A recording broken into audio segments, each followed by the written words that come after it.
बहुत सारे लोग जब चर्च आते हैं तो एक बात हमेशा आप नोटिस कर लें, ध्यान दें। आपका ये प्रयास होना चाहिए कि हम वर्शिप जब होती है, जब परमेश्वर को बलिदान चढ़ाया जाता रहता है, तभी हम आ जाएं। हमेशा ख्याल करें इस बात के लिए, क्योंकि जो वर्शिप होती है, जो महिमा की जाती है, वो एक क्या है?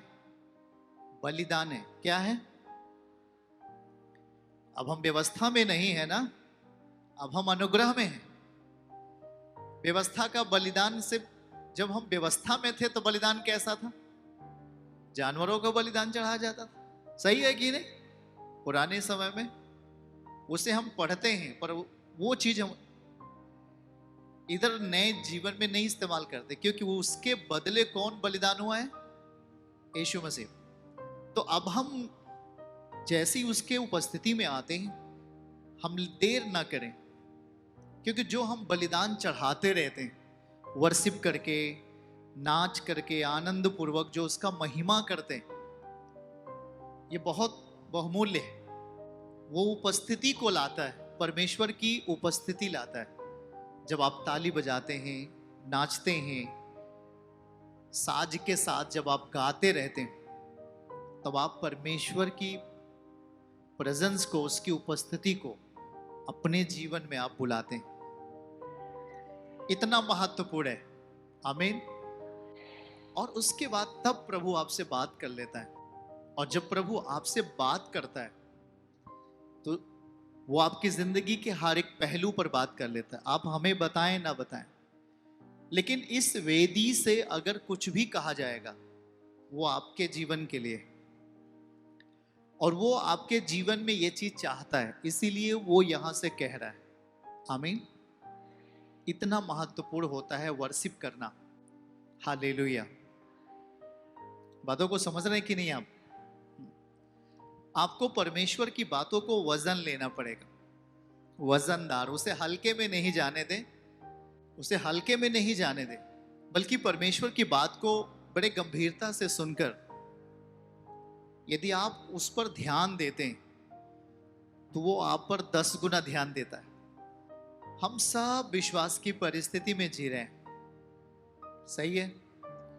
इसमें से बहुत सारे लोग बहुत अच्छे जी रहे हैं, और इसमें से और कुछ लोग उससे लो कैटेगरी का जीवन जी रहे हैं, और कुछ लोग और लो कैटेगरी का जीवन जी रहे हैं। जो विश्वास की हाई पर्सनालिटी है,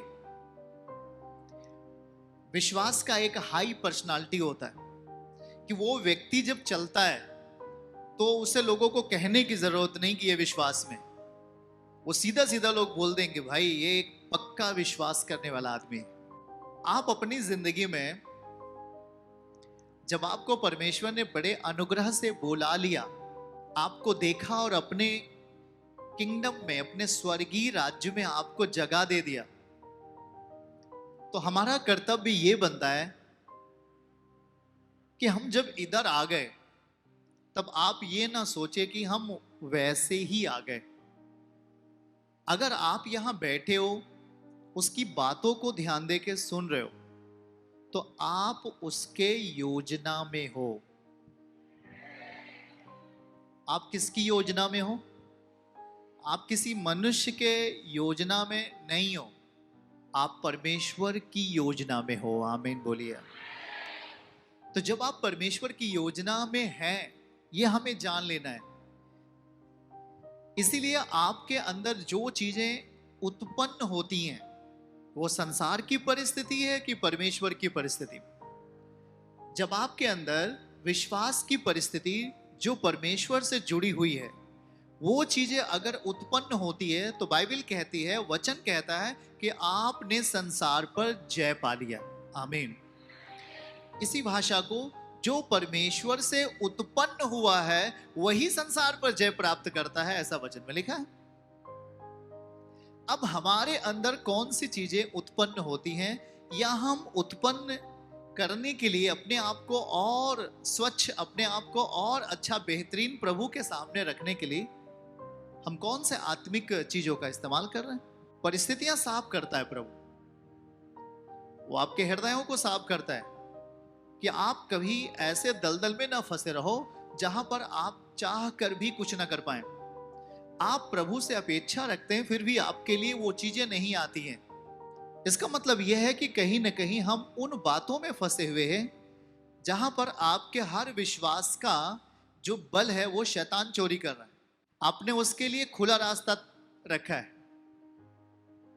आपने शैतान के मार्ग को बंद किया ही नहीं, जानबूझकर आपने उसे खोल के रखा है। वो आपके घर में आएगा, वो आता रहेगा, और जो संपत्ति, जो वैभव आप विश्वास से प्राप्त कर रहे हैं, वो क्या करता है? एक बगल चुरा लेता है। शैतान चोर है कि नहीं?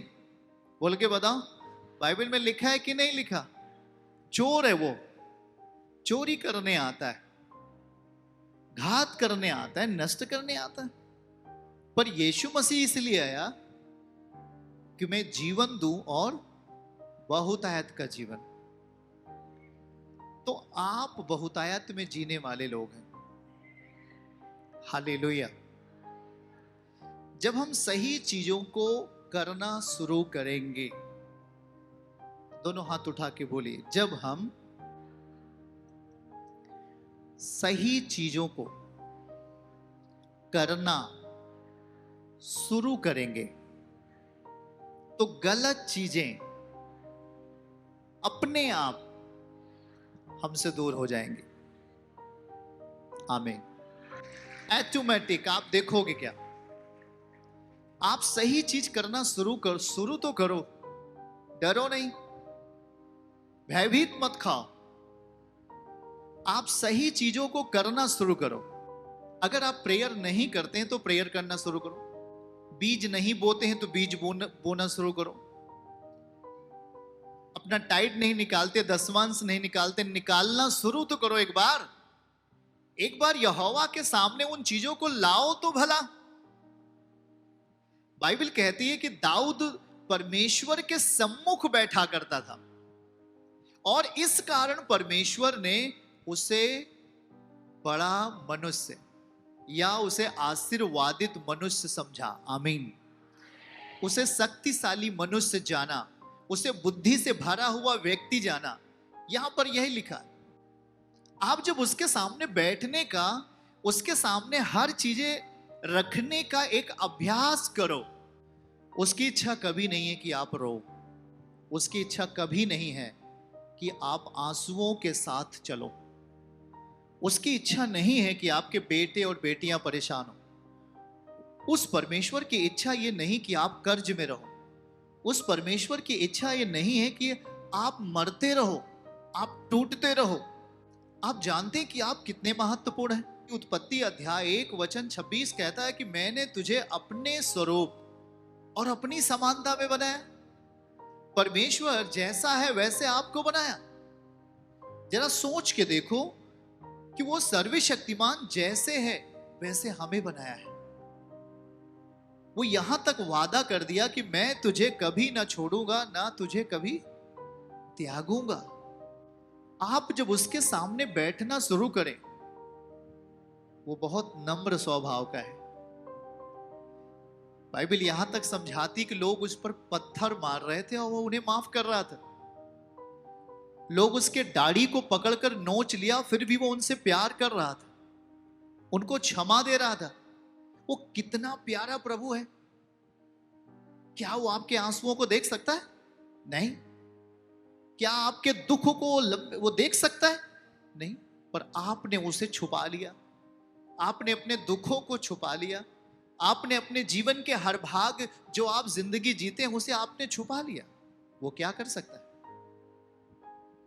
इसलिए बाइबल कहती है कि हर बात उसके सामने खोल कर कहो। हर बात, छोटी बात हो, बड़ी बात हो, हर चीजें उसके सामने खोल कर कह दो। क्यों छुपाते हो आप? वो हमारा स्वर्गीय पिता है। वो हमारे बाहरी तन को और अंदर के तन को देखता रहता है। वो हमारा पिता है, उसे कुछ भी छुपाने की जरूरत। बाइबल कहती है उसके सामने अधोलोक और विनाशलोक खुला पड़ा हुआ है। वो हमें बेटा कहता है। कितनी बड़ी बात है भाई। वो हमें अपना बेटी कहता है। छोटी बात है? बोल के बताओ। जब आपका शारीरिक पिता गुस्सा होता है तो आपको अपना बेटी कहने से इनकार कर देता है, कहता है जा तू मेरी बेटी नहीं है, तू मेरा बेटा नहीं है, जा आज से मैं तुझे अपना बेटा नहीं कहता। लेकिन वो स्वर्गीय पिता, उसका प्रेम तो देखो, वो बेटा और बेटी तो कहा, बनाया, और इसके साथ साथ वो आपके लिए प्रायश्चित किया, आपके लिए बलिदान किया, आपके हाथों ने पाप किया। सजा किसने ली? यीशु ने। चर्च की सभी प्रार्थनाओं को और परमेश्वर के दास के द्वारा टीचिंग सुनने के लिए और अपडेट्स को जानने के लिए हमारे इस चैनल को सब्सक्राइब करें और साथ में बेल आइकन को जरूर दबाएं ताकि जब भी लाइव प्रार्थना हो तो सबसे पहले आप देख सकें।